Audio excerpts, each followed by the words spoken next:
This video is dedicated to Zen Reacts! Ba-da-bop, the Magnificent!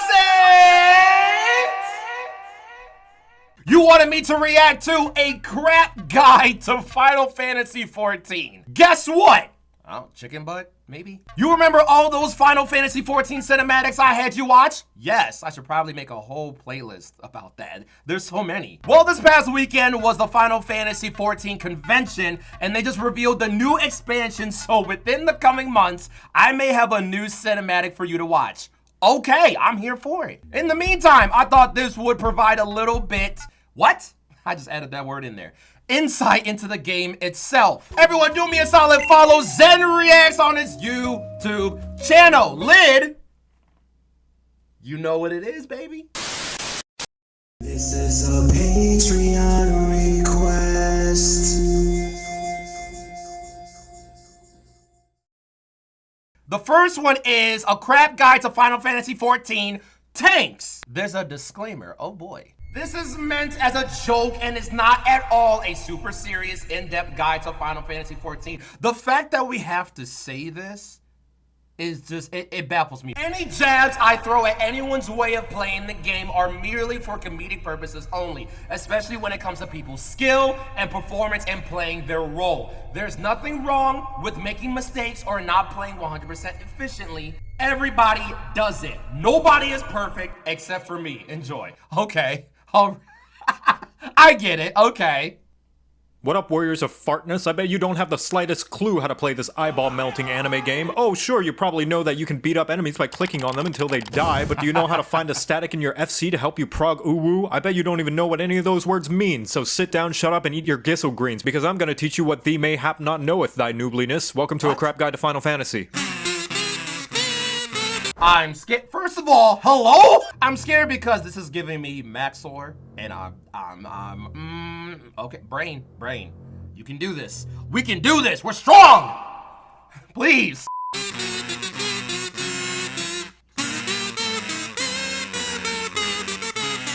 They're going crazy on that kazoo. The person in the kazoo. front lines of every group, leading the charge to inevitable party wipes, which is because you are the most important person in the party, having slap fights with the boss since everybody Wait, who made this video? Joe Cat. Okay. All right. Well, please be nice to my brain. else is way too squishy to handle the puss-pounding patty cake. You'll never see Jimmy's soft boots eyeing up the cloud of darkness with his 2x4 and scriggly tree branch. But how hard can tanking be? Turn on your tank stance, do your 1-2-3 combo, and blame the healers when you die, right? That sounds like somebody who needs their short Q privileges revoked. Firstly, tank stance. You turn this on to start gaining enmity. What's enmity? It's where you shout at the bad guys, "Hey, hit me!" They'll be paying attention to you so long as you're dealing damage, so you better be dealing damage and not just having a staring contest. If you don't, then they're gonna start indiscriminately charging at the rest of the party like a dog in a movie theater. If you are the designated main tank, or in light parties the only tank, make sure this is on. If there is another tank in the party and you are the off tank, make sure this is off, unless there's some other bad guys you gotta pull. If you have Okay, I'm getting it, you know, strategic. I'm also, oh god, conflicting stances with the other tank, they will chuck their shoulder pads at you. As a tank, you should make sure the bad guy's ass is facing the party as often as possible, as indicated by the bright, glowing, half-eaten donut underneath the target. This is so that if the bad guy sneezes, you're the only one getting down with the sickness. And also, if your party has anyone playing any jobs that particularly likes to clap them cheeks, you've provided a bright, shiny spanking space. On top of this, as a tank, you are, by Heidelin's blessings, horrible at dancing, which is why you should move as little as possible once you've got the enemy's attention. That way, the party can continue to whap the wumpus without having to chase down the bad guy's glorious booty. Just as well, because you have control of where the baddies are, you control how useful everybody else is. So if somebody puts down a useful AoE, stop fucking running away from it. Now that you have the baddie's attention and are in a nice cozy poking position, you don't have to worry about anything else, right? Ah, that's what I thought you'd say, you dumb fucking horse. Believe it or not, when you die, it's not entirely the healer's fault, just mostly their fault. That little bit of responsibility you have is based on how well you can juggle mitigation. What's mitigation? It's the buttons that make the bad guy's slaps hurt less that you sometimes press once a subscription and never think about again. You ever wonder why you have several of those buttons that all seem like they do the same thing? Well, that's because you're supposed to space them out over the course of a fight so the healers don't have to sacrifice their entire mana pool and firstborn child to get your frail ass through the dungeon. Remember not to bust your tanking load all at once, or else you're gonna feel a lot of shame when you're all out of juice and the boss still wants to go about 4 more rounds. Every tank also has a press X to not die button that can be used to survive any devastating attacks, or if you're a really aggressive paladin who drew every enemy in a dungeon ever and don't want the healer to hire a hitman on you. As for what your limit break does, tanks are thicker than the average Disney mom, to the point your honky chonky donkey bahonky extends to the rest of the party, protecting them from damage up to a whopping 80% at LB3. LB. The thing is, unless you're a high-end player, you'll probably be using tank LB as frequently as a good player rolls high on loot. Overall, you have 4 flavors to choose from: punk, grunge, metal, and Christian rock. There's warrior for big axes, big anger, big self-healing, and if you like to do 𝘹𝐺𝐸𝑠 again and again and again and again. If you prefer more brooding than cruding, the Dark Knight is great for doing your best guts impression. You get a huge-ass sword, goopy black energy particle effects, and the literal best mitigation in the entire game. But it's balanced because they get the worst invulnerability button in the entire game. You press it, and then it makes you die. Gunbreaker is called a tank, but everybody knows it's just 3 DPS in a trench coat, as designated by the fact you get a fucking gun and your swings explode. But you have to be a hardcore gamer, since it requires a lot of cartridges. And finally, the Paladin, who tries to pretend they're a healer and caster, but only when the other healers and casters are looking. But fuck all that, because the most important thing is that you get the motherfucking sword and shield, baby! Try getting behind this wall of holiness, bitch! Now you know how to play tank, you're welcome. Wow! That was good! The next one is a crap guide to Final Fantasy XIV healers. Oh boy. I love power and I love feeling powerful. It strokes my biggly wiggly and forces lesser beings to bow down to my awesome might lest they taste my boot between their gums. Nothing has ever given me the same rush of adrenaline than knowing that everybody has to submit to my whims for their own safety. It makes my brain do the goody good chemicals and allows me to feel as though I have control over this truly unfortunate reality that the universe is slowly careening into an eventual heat death and there's nothing anybody can do about it as we are inconsequential specks in this cruel and uncaring universe. But none of that matters because look at this, I can pull my party members into a pit that kills them. I find that hilarious. Welcome to a crap guide to Final Fantasy. Oh my god. The greatest power of all is the power to have control over people's lives, which is why the healer is the most likely party member to have a god complex. Right behind main tanks, mentors, and anybody who's an omnicrafter. You are the most important person in the party, as you, along with the tank, are responsible for keeping the party alive by kissing their boo-boos and slapping the bitch who made the boo-boo. That's right, as a healer, you do have to deal damage as well. Man, but it's called a healer, and healers are supposed to heal, right? Wrong! A healer's job is not necessarily to heal the party, but rather to keep them alive. And yes, there's a difference. There's gonna be a lot of downtime between heals, and you bet you're a flatus rumpus that you're making the fight take longer than it has to if you're just sitting there twiddling your thumbs waiting for your next chance to cast Cure. What do you do when the party's full health? What do you do when the party's full health? Or even halfway up and standing? TPS the bad guys. No, I don't pay your sub. But when the fight takes too long, it starts to rub all up on everybody's nerves. And when you hit endgame, it serves you right when the boss will wipe the party cause you couldn't beat Enrage. Sure, you're for the most part keeping the party alive with a variety of healing, utility spells, some regen, some shields, but an equal amount of time you're casting those, you're also throwing in some extra DPS when time allows. Remember, DPSing is just mitigating future damage. And if you're able to kill the current wave of dungeon mobs before they deplete the tank's HP, which by the way is going to regen to full by the time you reach the next mob pull anyway, what does it matter how low their HP gets? So yes, DPS when time allows. When does time allow? Well, I know you're scared of independence and thinking by yourself, but that's going to be a balancing act you'll have to figure out. However, my rule of thumb is the minimum amount of HP a party member has to be at is 1. But if that's too scary for your whittle fingies, ask yourself, will the enemy's next attack make your party member fall on their ass? If yes, heal so that it doesn't. If no, time to become a glare mage, motherfucker. As long as they're alive and you're clearing the content, you're doing your job right. There is one caveat to doing your job right, and that's that everybody will hate you for it. Literally, by healing you start to generate a lot of aggro from the bad guys, so if you ever decide to heal before mob pulls in dungeons, it's important to stick close to the tank like an ERP or sticks to Vieira's wearing 2B thigh highs. Especially if you throw on a regen and suddenly 800 mobs crash through the wall with a How to Fry Fairies cookbook. You can still do it, but you should know what you're getting into, like live streaming and hoping that anybody will watch. As for your limit break, Jesus.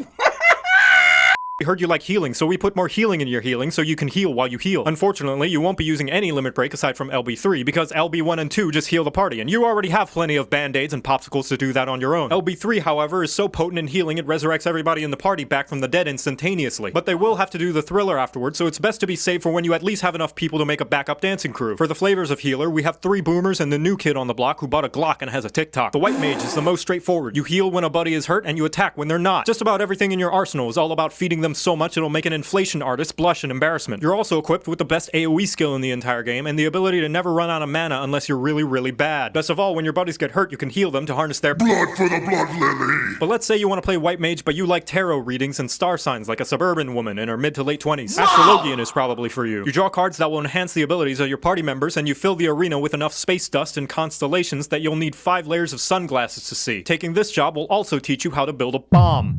Don't worry, it's friendly. Scholar is a weirdo who used to hang out with all the bad DPS kids, but decided to turn their life around when they met a nice girl who supports them in their new hobby. Only problem is she knows nothing about your hobby and you have to keep correcting her on fandom trivia. They're all about putting shields and defensive buffs that protect the party from taking damage in the first place. That way they can guess what? DPS even more. Also, your girlfriend can get thick. And finally, the new kid on the block, the Sage. A scholar who decided to stop being nice and pick up a gun that shoots lasers! Like Scholar, they also put shields and protective buffs on their party members so they can spend more time shooting lasers! How do they do this? After seeing 𝘏𝑵 change to the job, my guess is the Nullists are liquefied carbuncles. Rest in peace, Carby.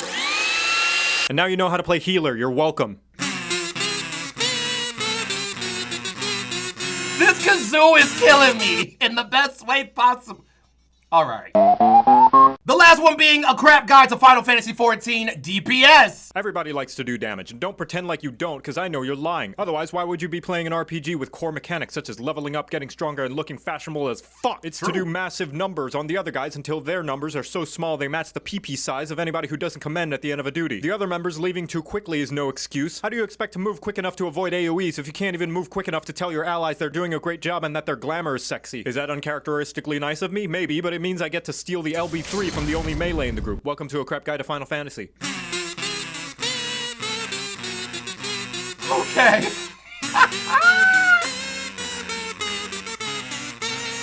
Today I'm going to be talking about every job. That's right. What, you thought only the DPS have the DPS? Boy, I could slap you with my overflowing glamour dresser. Damage is the name of the game in Final Fantasy XIV, and the entirety of the game is designed around everybody dealing it, including the tanks and the healers. If the DPS roles are contributing 60% of the damage, tanks and healers are the ones who fill in the other 40. So if you don't contribute, you belong in the garbage chute. So don't get so hung up on the role names. Everybody is a DPS! What I mean specifically is that 1, not only is FF14 a cooperative game, which means any time you waste is not only yours, but also anybody else in your party as well. And 2, every combat feature in FF14 is designed with dealing damage in mind. Healers and tanks get skills that actively promote doing more DPS. Hell, Sage is a healer whose skills actively benefit from doing DPS. And most importantly of all, Enrage. Enrage is what happens when you overstay your welcome in a dungeon or boss arena and the residents have run out of things to talk about and are just really ready for you to leave so they can finally go poop without being worried that you're gonna steal all their old DreamWorks DVDs. That is to say, you're either forcefully kicked out or alternatively they instantly murder you. How do you prevent this from happening? You murder them first, of course, and then you pop in a copy of Shrek 2 so you can watch the castle siege again. And guess what? The later and later in the game you get, the more and more frequent enrages start to appear. And they'll have more and more health too, so if somebody decides they just don't feel like they want to cooperate in this team game they decided to play, and now the boss has 1/8 of its health left and is about to destroy the entire universe, Princess Fiona isn't going to be the only one who will need a hero. Hopefully it's been drilled into your head now that DPSing is essential. Not just for the jobs with the title sticker, but also anyone in a fancy robe or edgy trench coat as well. Now that you know that, how does one go about dealing max deeps? The first most basic thing is to do your combos.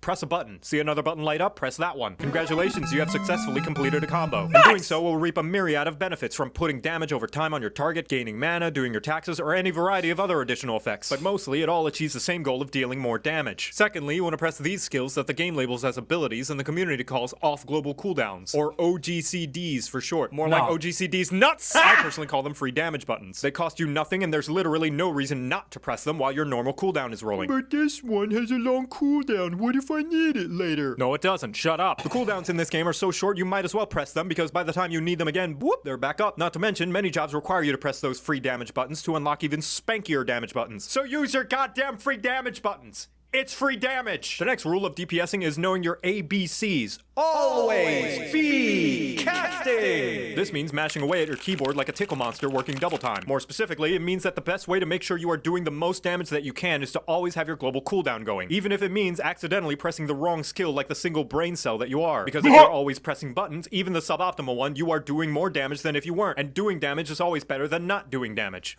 Yes, even Ссᵀᵁ. Here's a live example with my 2 subjects, Jan and Chloe. They both deal 1 million damage and suddenly the boss flies out of melee range. Jan sits there waiting patiently for the boss to return before she can start doing 1 million damage again. Meanwhile, Chloe's pressing the deal 1 damage at a range button the entire time they're waiting. I ask you, puny viewer, which person is dealing more damage right now? Yeah, but it's only 1 damage. Who's dealing more damage? As if any fight is going to get so close that dealing... Who is dealing more damage? Sure, it might not look like much, but it's going to matter when they fight the boss that has 3,000,002 health and they wipe all because the other DPS decided they don't want to press buttons. It's such little DPS, it won't make a difference. Sure, Jan. Now, one of the best things you should do to improve your damage in Final Fantasy XIV is this. It's really simple. I want you to lean in. It's a super simple thing. thing. Here, come close. I'm gonna say the thing. Are you ready? Okay, here it goes. Read your tooltips! The little block of text that literally tells you what your skills do. Honestly, you would be surprised how many people queue into an expert dungeon and never realize they have a skill that can attack multiple targets. Even all the things I tell you in this video, the combos, the range attacks, the AoE damage skills, the free damage buttons. The best way to know what your job is capable of is by reading your job skill tooltips yourself. So you better read your goddamn tooltips, because if I see another player not knowing about their AoE combo and a mob pull at level 80, I'm gonna grab the nearest 𝙬𝙗𝙬 and bash you so hard you're gonna be teleported to the final resting place of every ERPer's used undergarments. With all that out of the way, you'd think I'd covered everything you need to do to be an ultimate clearing badass, right? Unfortunately, not Waffle Face, because the final responsibility every single role in Final Fantasy XIV shares is not dying. Oh sure, the healers help, but most of the time your own survival is on you and only you. And that means making sure you do the fight mechanics and don't take avoidable damage like it's got the cheese touch. Oh, I'm sorry, are you in the middle of your cast? You wanna try and hit that purple parse like the big man you are? That's too damn bad! Each time you take damage that is avoidable means the healer has to heal you and they're dealing less damage. And on top of that, you get this cheese puff called a vulnerability stack. For each stack you have, you take more and more damage until you get one shot when the enemy farts in your general direction. Wow. All this to say, if you don't avoid enemy damage, you will not only make the healer do less DPS, but you're also likely going to die, which means 0 DPS. And if you still think that's not a big deal and the healers can just res you, each time you die, you get a dunce cap of shame that reduces your DPS even more for about as long as a red light in Philadelphia. So you better stay alive or else I'm gonna raise you so I can rescue you into an AoE and kill you myself. To recap, everybody's DPS matters. Press your free damage buttons. Always be casting. Read your tooltips. Stay alive. But even if you keep all those things in mind, the #1 rule to improve your DPS performance is to practice. Striking dummies are all over the goddamn place, out in the overworld, and even in the yards of some random people's houses in the residential districts. So if you see one, there's no shame in whacking it a few times like you're auditioning to be a dominatrix. I'm sure the neighbors won't mind. Practice makes perfect, and even all the foresight in the world will not fully translate into the doing. So go and do that doing so that one day you too can do the do and make everybody else look like doo-doo because of how good your doing skills are. And with how much doing you'll be doing, maybe someday you too can clear an ultimate and get a shiny-ass weapon of your own to show off to people AFKing at the 𝘠𝙃𝙀𝙀𝙀 Plaza. Just know the difference between an amateur and a master is that a master has failed way more times. By the way, get ready for a party wipe. Wait, what?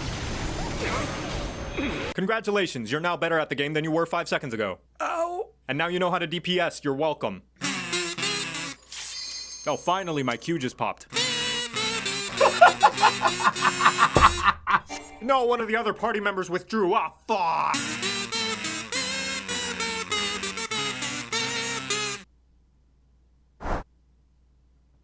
Wow.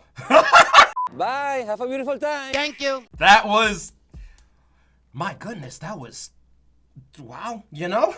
This was fun! I get the jokes! That was really cool! Thank you so much to Zen Reacts for this video. This was cool. Until next time, no matter how much it hurts to move forward, keep that PMA. Check out letsgrave.com for more! And I'm gonna see y'all for some more stuff. My gosh. There was so little in that cup. Waluigi #1.